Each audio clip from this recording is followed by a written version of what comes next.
You're listening to Young People Lead, a podcast brought to you by Children's Defense Fund. This season is called Bridging LA and features our Radical Imagination Fellows.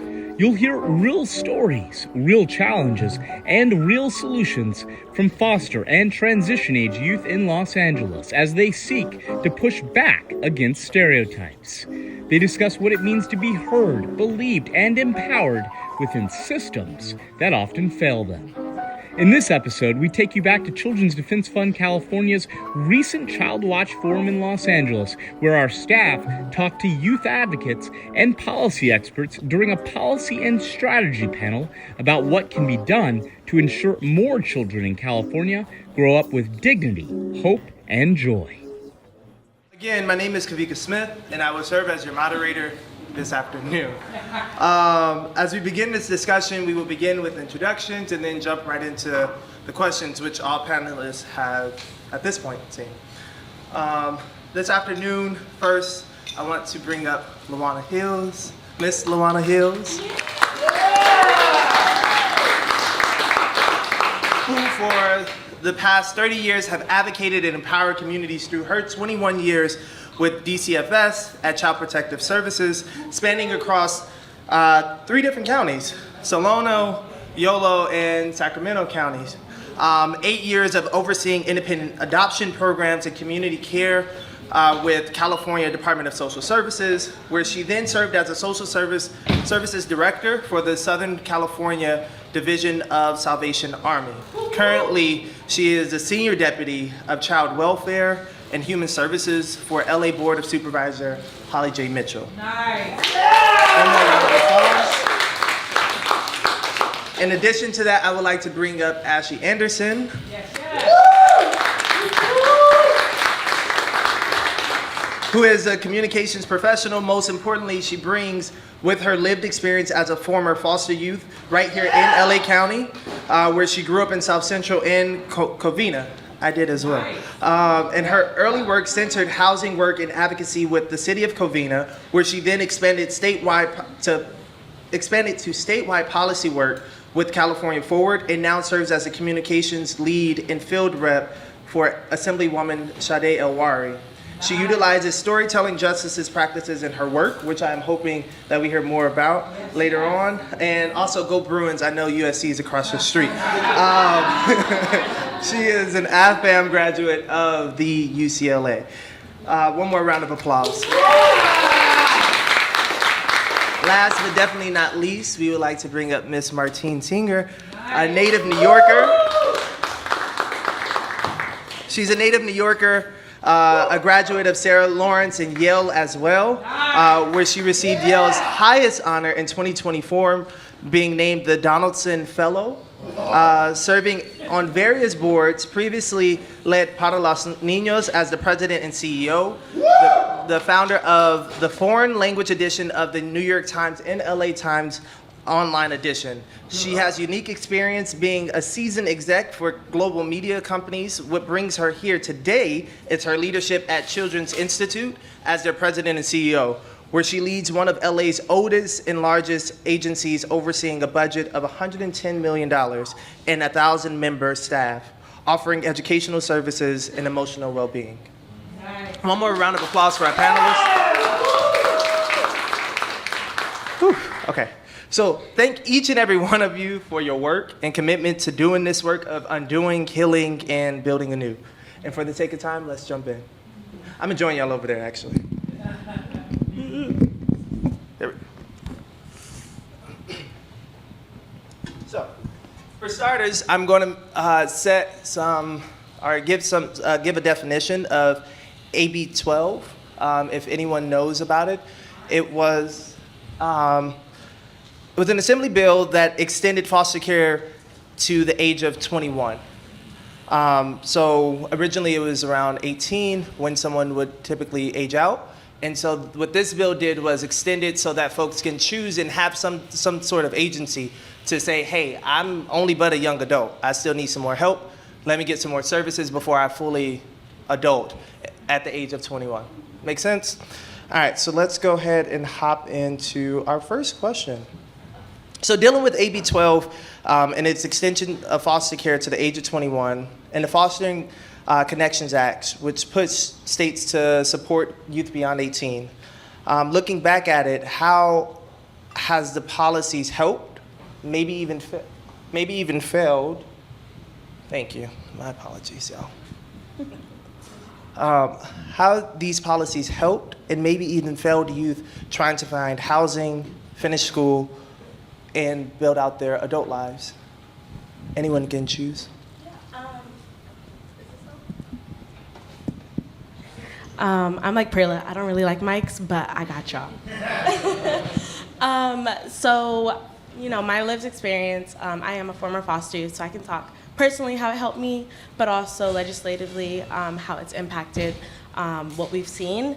Personally, for AB 12, it being extended, I was able to age out. Well, I actually, at 16, was under kin gap, and at 18, we had to wait to make sure that I wasn't gonna age out of the system. And so it being expanded to 21 allowed me to, while I was in college, get food stamps, Medi-Cal. Also, there was another bill by Senator Ashby, SB 307. I took notes just to make sure I'm giving y'all correct information.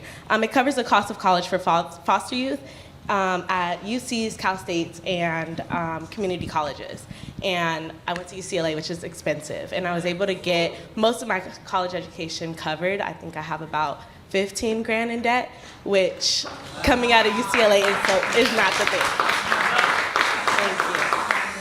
And so I think that it definitely did help me in those areas, but also it did fail me. I didn't have a transition plan because when my ILP worker came, she saw that everything was fine. She thought that I was one of her success stories and she didn't need to take care of me. What she didn't know was that my foster dad was not doing what he was supposed to do. And I decided to leave and not, stay in contact with my foster family. So I went through my entire college education by myself with no plan. And so now even though I work at the California State Assembly, I'm still having issues with housing, but I'm here and I'm doing the work that's supposed to be done.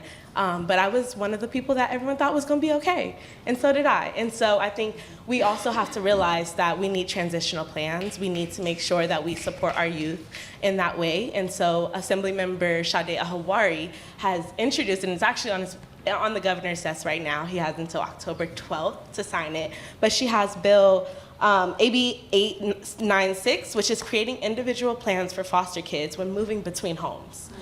Making sure that your transition plan stays with you no matter where you go, because many times service providers, and I think Perla was talking about this earlier, how just because you move from one home to another home, you may not be supported. You may not have all the resources that you need. And so that's one of the bills that has on top of AB 12, it being extended for our foster youth to be able to have access to resources up until 21. It was really helpful to build on that bill. And so I think that also, sorry y'all, I'm a little nervy. Yeah, I think that that's kind of where I would like to stop, but I think that that specific bill definitely was helpful in those ways. I would agree. AB 12 was just that, a safety net. I think it gave the framework to those that were out doing the work, which at the time was myself. As a social worker, there was not that framework to really say what help and resources were available for youth that were exiting the system. So I really believe that it provided a good safety net, but if I had to go back and look, I think where it's fallen short is just that. There's still a lot of youth exiting the system, not knowing what their resources are available with them, and they're exiting into homelessness. And that's created a whole nother set of issues. And so, although, you know, in practicum, as they're looking at it and writing it, it sounds and looks good, but if we're not implementing certain things and we're not providing the resources available to those exiting the system, that these things are available to you, then it doesn't really go far, right? So I think we could do a better job, you know, and I'm saying we, because as a policy writer, you know, that's something that I think needs to be executed a lot, is the outreach that's made available to the youth to know exactly what's happening when they have that closure, and making sure the connections are there for them after the fact. I think the perspective that I try to provide is from the provider, you know, point of view, like what happens when the policies kind of hit the operational ground level. And you know, oftentimes the programs that are designed out of the funding or the policies that are created in the legislature are so restrictive. So for example, for many years, and Julio Cruz, who's here, worked in the program at CII for a number of years. We had a program funded by DCFS called ITSP, Individualized Transition Skills Program, where we were allowed to give exactly 5 hours of counseling a month. No more, no less. I mean, who thought that up? You know, one kid is in crisis, another kid is doing fine for the moment, and no, what, 5 hours, that's it.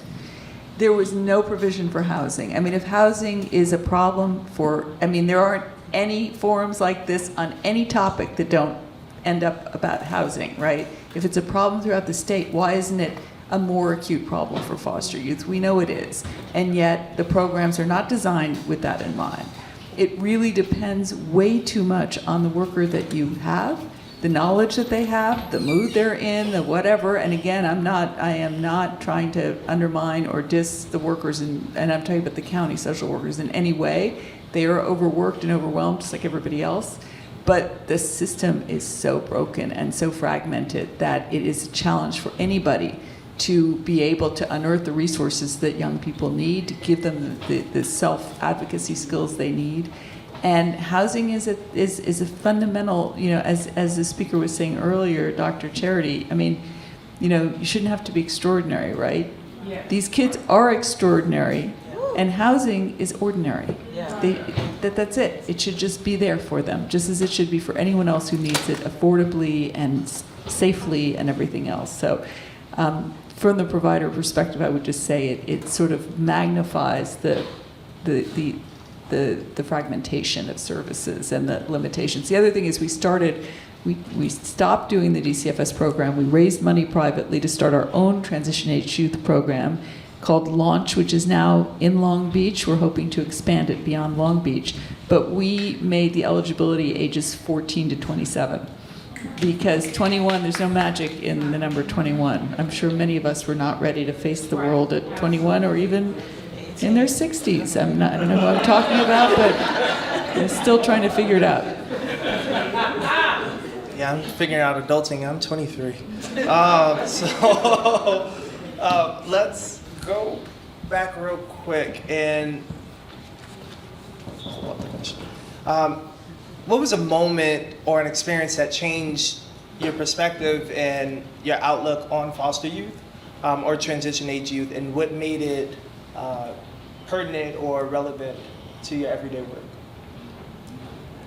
For me, when I first started and got professionally trained to do this work, it was in adoptions. And so that's a very different type of child protective services unit. So everybody in the unit is super happy, you're getting to match people, they're excited, people want these children in their lives, but you forget about the family that child is leaving behind.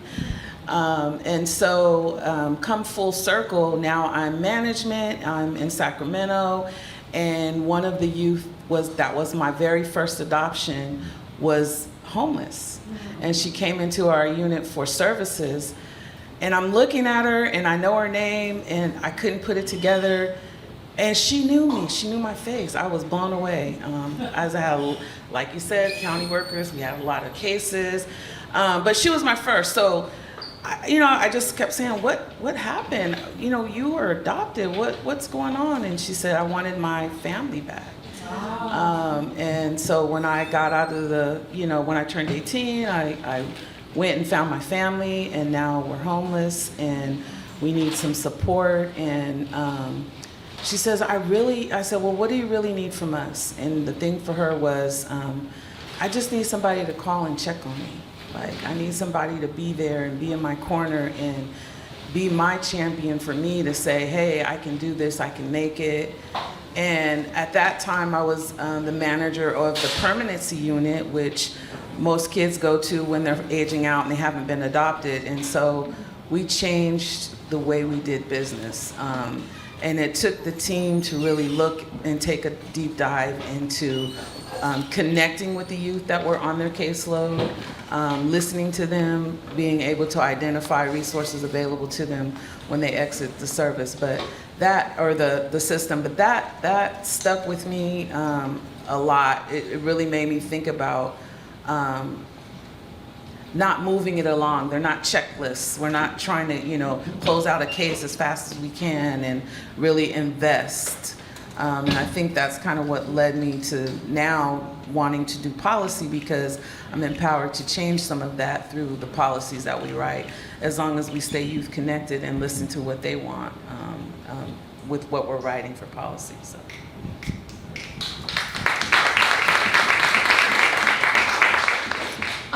For me, I am a former foster youth, so like my idea of what a foster youth was, I was really intimidated to claim it. I didn't want people to know that I was a foster youth because I didn't want to be treated different. I didn't want the trauma bonding. I didn't want people to look at me different. And then I found out that Assemblymember Isaac Bryan is a former foster youth. And he came, he graduated from UCLA, and he came and he gave a speech at our Black Convocation, which is like a convening for Black educators and the students on campus. And when I learned about the fact that you could be powerful and still have a story, was really, like, I didn't even know an elected official could have those experiences. My foster mom is the first Black school board in Charter Oak, and her brother is the mayor of Long Beach currently. So I knew that people from good backgrounds can do good things, but I didn't know people from backgrounds that looked like mine could also do good things. And so I interned. I reached out to that office so many times, like 3-4 times, and I was like, I just want to intern, like, please. And being able to have someone take a chance on me for the first time was really life-changing, and it changed my own experience of how I looked at myself. Assemblymember Sade Ahawari is a foster mom. That was one of the big reasons I wanted to work for her, because I knew that she would understand. And she does. She brought me on 6 months before I graduated college and allowed me to finish my degree and have a guaranteed job by the time that I graduated. And thank you. That's when I realized that there is people out in this world, especially politicians, that can do good work, and that's who I want to support. That's what I want to do.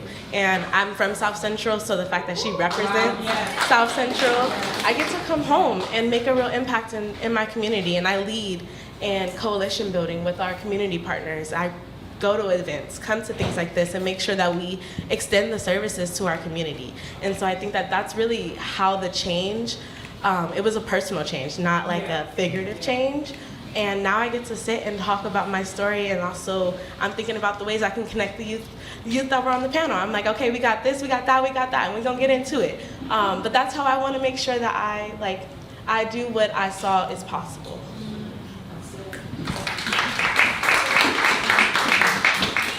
We're going to talk about something a little bit similar, but not. My start in the field was as a volunteer at a place called Holly Grove that was a residential treatment center for kids 6 to 13. And we started as a volunteer, long story. They decided to close the program in 2005. A lot of the group homes, this was a larger institution, but they were, especially for the younger kids, were closing down. And we discovered something called family finding. And whereas the county was really focused on placement, they had to be. I mean, the kids were were going to close our doors. They had to have a place to go live and sleep. We really wanted to find connection and belonging for these kids before we said goodbye to them. And it was amazing how many kids were disconnected from their families. It was not necessarily a family that could take them back. Maybe the mother was not available, but there was a paternal family that the county had never even looked into.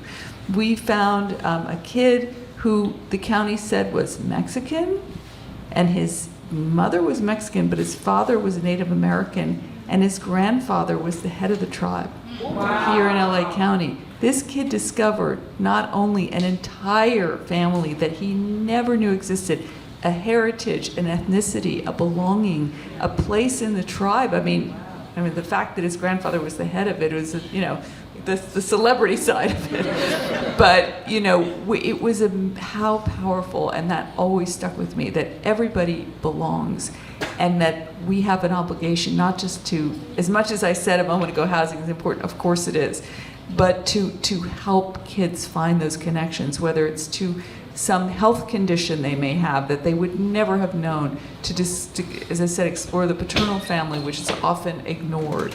And find out that there are people, in a couple places it resulted in placement, but mostly not. It was just more giving kids connections and roots and information that would stay with them for their lives. So that was kind of a twist on the question that I wanted to share.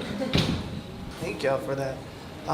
And so, in your positions in the organizations that we're all attached to, how are these organizations making sure Youth Voice leads the work, especially around urgent needs like housing, safety, healing, and belonging specifically? I can jump in. So as I said, we decided to redesign this formerly DCFS-funded program into our own program. And we have a youth council. They call themselves the Legacy Group, which I love that name. And it was unlike the programs that are handed down contract cycle after contract cycle, unchanged, unexamined. This was totally designed by young people with lived experience and who continue to sort of oversee what's happening. So that was a critical part of it, and I think part of what makes it a success. They did not want therapy. They have had enough therapy. I'm sure I'm speaking to many in the room who've been like, you want to tell your story again? And go through the whole assessment. They did not want that. Not that they don't need therapeutic activities, but those are, as Bessel van der Kolk, who wrote The Body Keeps the Score, he came to our agency a couple years ago and was like, what are you doing here? Like, just have them join a basketball team, have them join a drama group, forget all this therapy. He's a psychiatrist. But we really heard loud and clear what they wanted was mentorship, they wanted connection with each other, and they wanted help with housing and employment and education. I work for an amazing woman, Supervisor Holly Mitchell. She has really made us think about how we move in the work that we do. And so one of the things that I'm very proud of, having worked all these years with other systems, to be part of this team really helps motivate me to get up and do the work every day. But we're very intentional about the youth voice being the driver, not the afterthought. And so I'm proud to say that we partner with other businesses, the local CBOs that are out there actively working. We're connecting with the youth, surveying them about what their needs are, and then being responsive to that. So I know that that's one of the things that's her passion. Reason I even decided to come on board when made the offer is because it's my passion. And I think it just aligns with the work and trying to make it, showcase the importance of it. You all are our future, and so we understand that, and being able to move in the space to help make things happen accordingly is I think where we need to be. So I know that's one of the things that's our office priority. So happy to say we are in that space. I would like to talk a little bit about some of the work that the Assembly member is doing currently. I wrote down a list of things because we really work with the youth really heavily.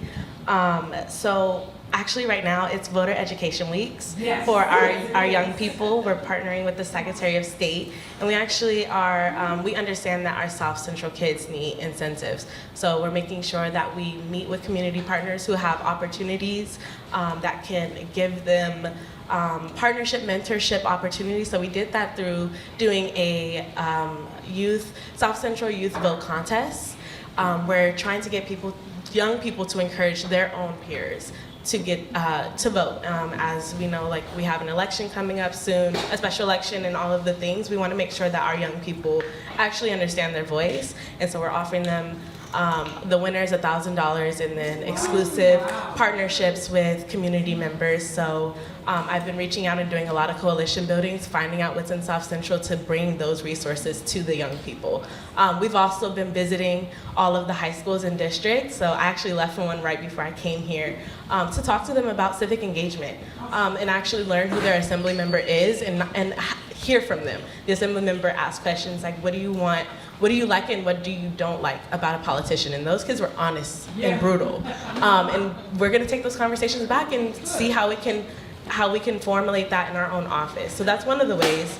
We also have fellowship and internship programs that we offer to just give students volunteer opportunities as well, to give them opportunities to see what a state office does, because our kids don't know what state offices do, and there's so many resources and so many opportunities outside of just legislation that we do. Like there's a whole district office, and our district office is actually around the corner. Like we're at the Expo Center in this next building over. And so making sure that they know we're present.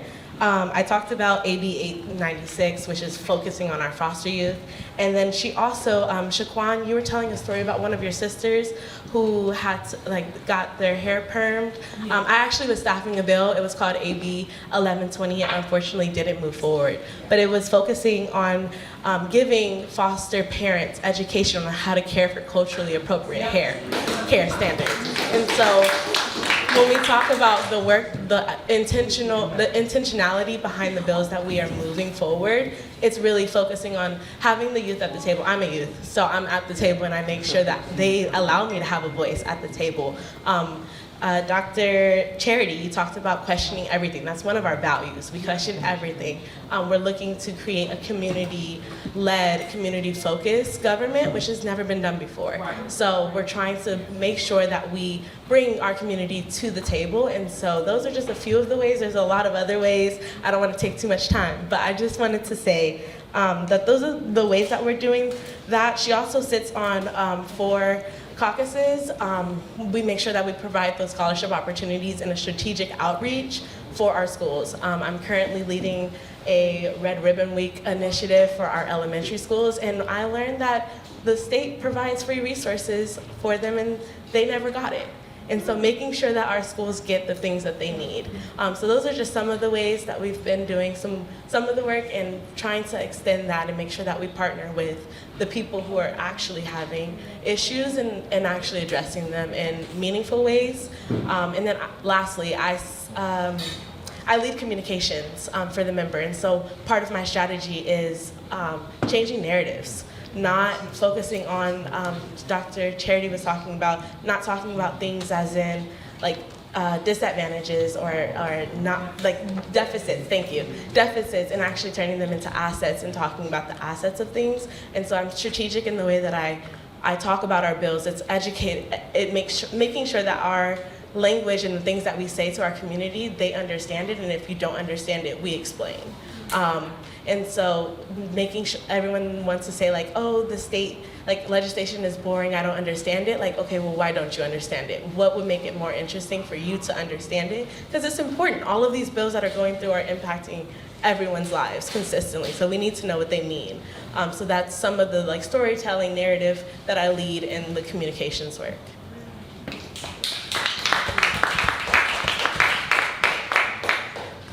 And so we're coming up, we're like now at the midway point, so please prepare your questions. The next question that I have is in regards to some of the programs and grants that's out there, like the Chafee grant, the THP Plus Housing, Family Urgent Response, and the LA's Youth Ombudsman, which are meant to help and assist, right? Yeah, that's just awesome. Where are they working?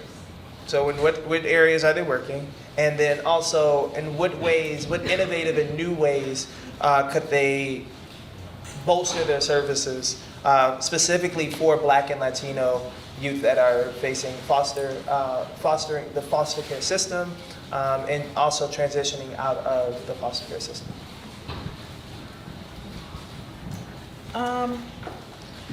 So I took some notes on this one because it's quite a bit. Those programs are meant to be and represent an investment in young people, really, exiting or not trying to navigate the child welfare system. And so, to the point, there are still gaps, especially with, the Black and Latino youth. There's inequitable access, awareness and follow through is not there as it should be. So too often we see that there needs to be programs that there's awareness that happens so that they can make sure these things are accessed, these programs that are available to them. As you just mentioned, they don't know sometimes that there's these things that are out there for them. With the Chafee grant, we see that it's underutilized because there's a mountain of paperwork, and a lot of times they can't navigate through the paperwork to get the things they need.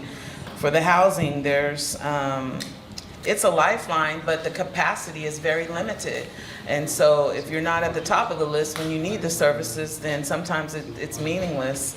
And then there's the youth ombudsman that a lot of times is supposed to be the lifeline, but youth aren't aware that there's this advocacy out there for you to speak up for yourself, not be quiet about things, be the disruptor, and they can help you kind of figure out those things. So I think it's important that although these things were designed to be an investment, and they do support in some ways, with regards to the financial aid for higher education. Within that, there tends to be a little bit more housing stability. And then there is the ability to have some rapid response that happens if you know how to move in that space and advocate. So I think filling in those gaps where it's fallen through is huge to the success of some of those programs. But they were designed to be an investment. And so for that, as a social worker in the field, I was appreciative when those things surfaced, but then really trying to have that outreach to get the word out was the hardest part, because again, it was one more thing on top of everything else that had to happen to manage my caseload every week. So. I don't have too much to add. The one thing I would say is that I think there is hope with AI and other tools that exist now in the civic tech space to cut through some of that paperwork and the eligibility and all of the applications that are it's not a common app kind of thing. And I have seen very promising technology. There's something that was created here in LA called the Benefit Navigator, which is a tool for caseworkers. I hope that they're going to do a version that people can access directly. But it is like magic. I mean, it tells you every benefit and tax credit that you're eligible for.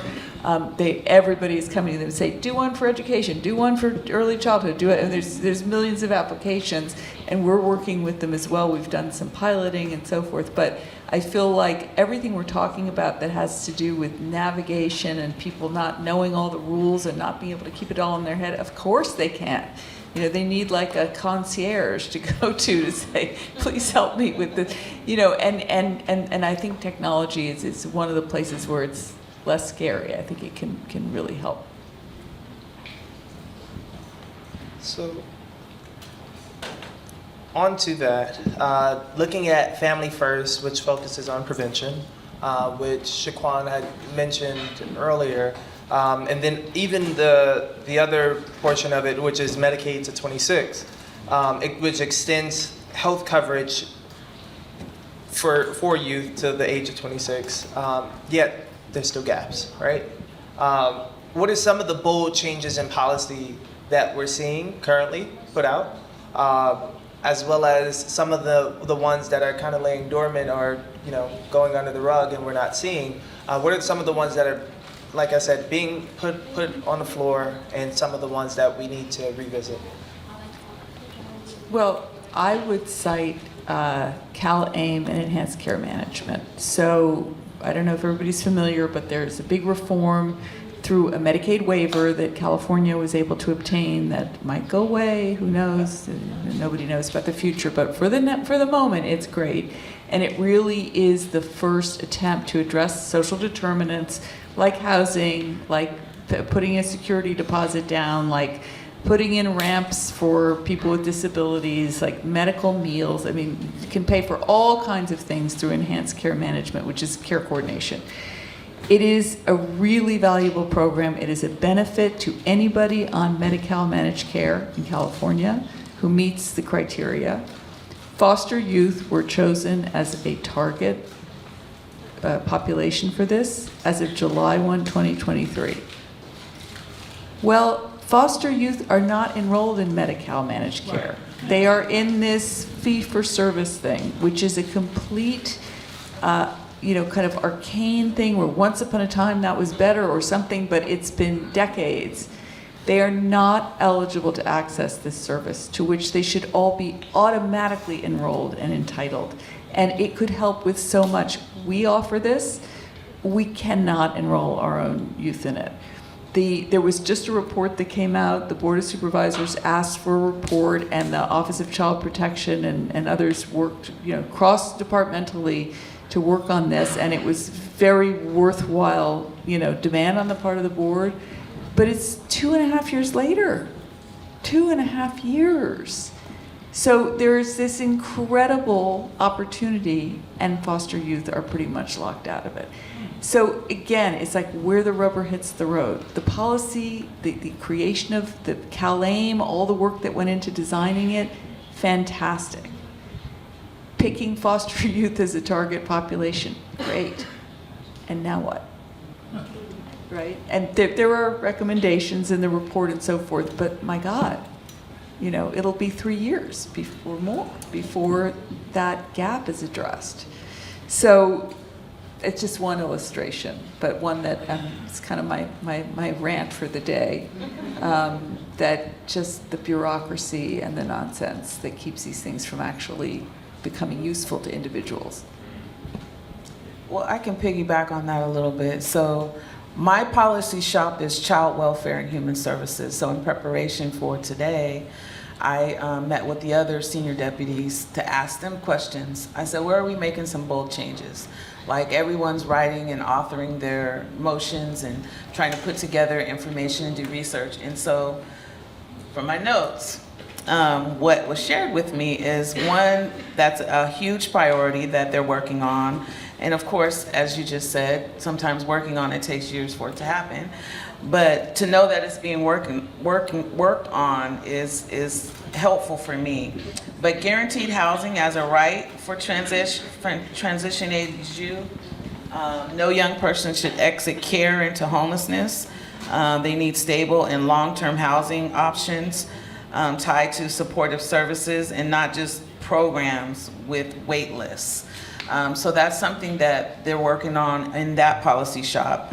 Invest in education and workforce pipelines. Beyond financial aid, we need paid apprenticeships, tuition, debt forgiveness, and partnerships with employers who commit to hiring foster youth in creative pathways to living wages careers that they can have and actually live on. And so that's one of the things that has been at the top of our priority list, and they're actually gathering the information and resources available. Centering mental health and healing, extending Medicaid is not enough for young people, cannot access trauma-informed care or culturally responsive providers who understand their lived experiences. So gathering those resources and writing motions that are directing them to come together and provide this resource is something that's at the top of the list. And then shifting from compliance to relationships. Too often systems measure youth by checklists. Did they attend class? Do they keep a job? Do they stay in placement? Rather than whether or not consistent, caring adults in their lives are an option to them and available. So policy should really incentivize these things and make sure that the youth that are speaking loudly about what they need are actually receiving it. So that's kind of where we are with some of the board changes. I'll just speak briefly, briefly about some of the things legislatively. As we know, the state is in deficit and there was budget cuts. The member did vote against the budget cuts to Medi-Cal as it related to, it took a tier. They wanted to put immigrants as a tier in Medi-Cal and try and get them off of it. And because, that's one of the members' pillars and priorities, and she wanted to be transparent about why she was going against the general vote. And so she voted against the cuts to the Medi-Cal. I can get back to you all with how that ended up turning out. I'm not exactly sure, but I do know that one of the ways the member is working on specifically budget and things like that is looking for more revenue. Adding revenue, we can't keep operating in a deficit if California is the 4th largest economy in the world. Yeah. So that's what she speaks a lot about. And so just being able to have that transparency about how do we bring in revenue into our communities, and especially focusing on South Central because it gets little to no love. So that's one of the things also related to healthcare and service workers. We have a bill called AB 37, which is a study bill that brings medical service providers in the housing sector together to have a convening. We're inviting around 75 partners, still looking for people to add to that list and making sure that youth are at that table. The youth advisory boards, I know you work with Sanctuary Hope, Alicia, wanting to bring those voices in on what are the actual experiences of our homeless populations and how can we actually come together as service providers or bringing service providers together to have that conversation. So that conversation will be happening sometime in later October, November. And we'll keep the community updated about that. And then lastly, I know that there were a lot of bills that went out previously. One of them, and I can get back to you on the specific bill number, but it was a co-authorship between Senator Ashby's office and Assemblymember Isaac Bryan's office where they gave health care to foster youth and that they're supposed, you were mentioning, the automatic program where they're supposed to be automatically enrolled into Medi-Cal if you are a foster youth. And so making sure that we support and continue to have programming like that, or legislation that supports programming like that. So those are the 3 ways that the state, at least from my knowledge, has been working to at least bring youth to the table and then also addressing the issues that are currently happening.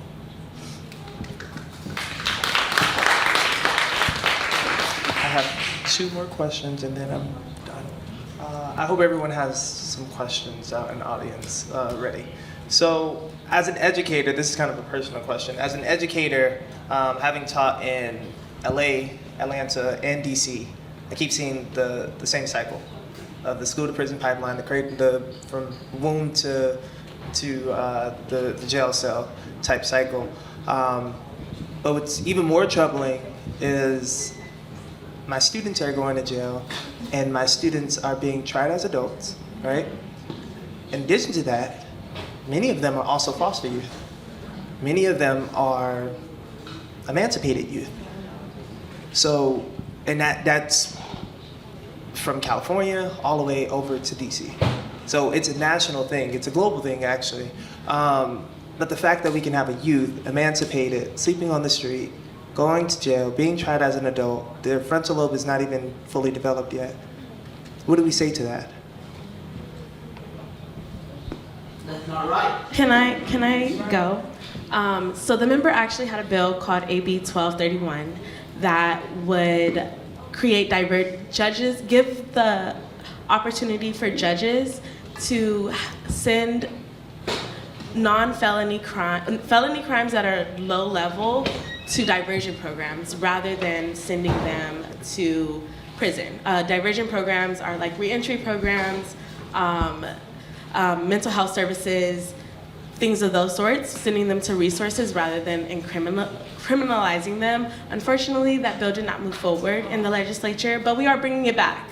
And so we are still working on the bill. And the reason, and I do want to be transparent, and I know the member also is very transparent, the bill, we didn't want to take many amendments because we wanted the bill to go as it was. And so we want to make sure that we can bring more community partners to the table to be able to talk about the issues. We did rallies up in the Capitol, but that bill really, the felony crimes, we made sure that they were like not sexual offenders, no murders, things of those sorts, like not low-level felony crimes, to make sure that we at least get a start in the programs, and giving that an option for the judges. Because right now, the only option that they have to be able to go to diversion programs is through the DA's office. And so extending that to the judge's discretion was kind of the purpose of the bill.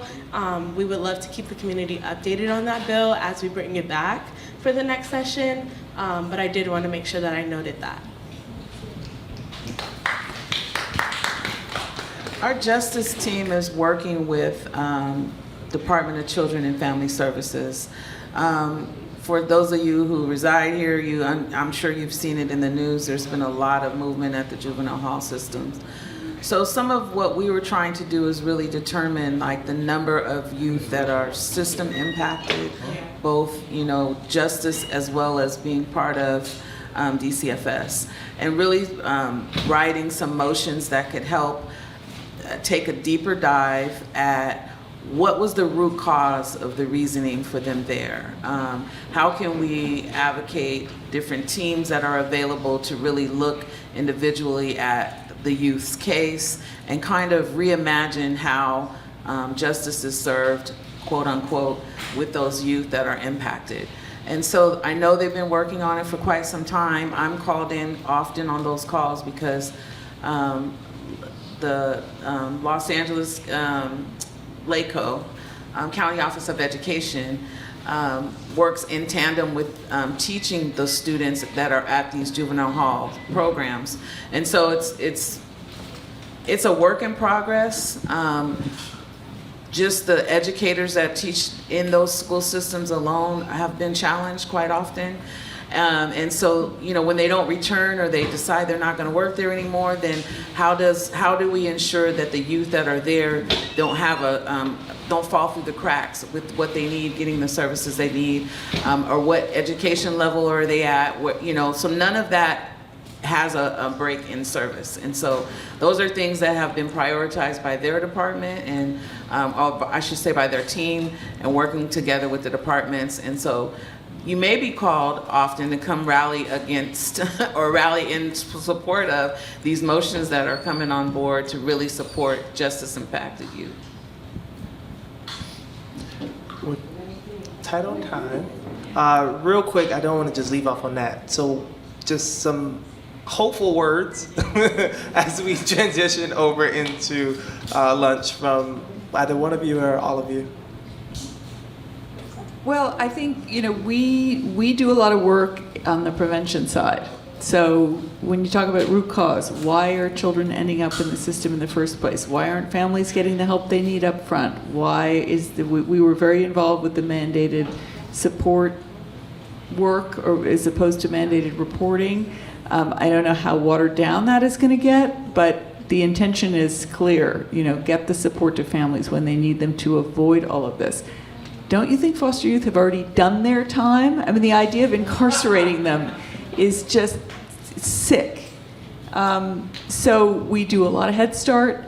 We have community schools where we're resident in schools, and we're trying as much as possible to get to people the resources and the help and the hope that they need to get through adversity.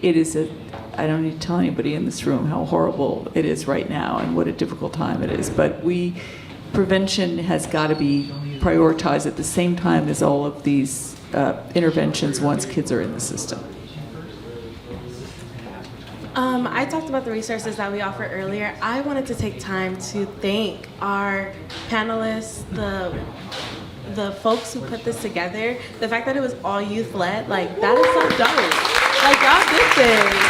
Like, I wanted to turn it back and say thank you for inviting us to have the conversation. It's an important conversation, and like the fact that you're leading this as young people, like, we are all doing the work and we're the next ones. So I just want to say that I'm thankful that y'all brought me on, but also I'm so proud of the work that you're doing.